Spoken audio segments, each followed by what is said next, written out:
Jamal Bhuiyan, captain of Bangladesh football. Bangladesh সিঙ্গাপুরের ম্যাচে খেলার সুযোগ হয়নি তার। ম্যাচটা যখন হেরে যায় তখন মাঠে এভাবেই নীরবভাবে দাঁড়িয়েছিলেন জামাল। ম্যাচ হারার পরে কতটা মন খারাপ করে বসে আছেন ফাহমিদুল ইসলাম। যদিও দ্বিতীয়ার্ধে কিছুটা সময় খেলার পরেই কোচ তাকে তুলে নিয়েছিল। হামজা চৌধুরী বাংলাদেশের সবচেয়ে বড় সুপারস্টার। ম্যাচ হারার পরে সবাই তাকে সান্ত্বনা দিচ্ছে মাঠে।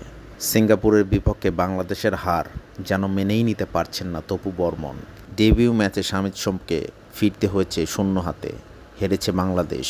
ম্যাচ হারার পরে সাদুদ্দিনের এই কান্না মনে রাখবে বাংলাদেশের কোটি কোটি মানুষ। মোরসালিনের চোখ ভেজা চাহনি বলে দেয় অনেক কথা, বলে দেয় অনেক গল্প। ম্যাচের সর্বোচ্চটা দিয়ে চেষ্টা করেছিলেন মিতুল মার্মা, তবে নিজের ভুলটা স্বীকার করে ক্ষমা চেয়েছেন কোটি কোটি মানুষের কাছে। চোখে জল নিয়ে মাঠ ছেড়েছিল বাংলাদেশ। শেষমেশ বৃষ্টি এসে ভিজিয়ে দিল পুরো স্টেডিয়াম।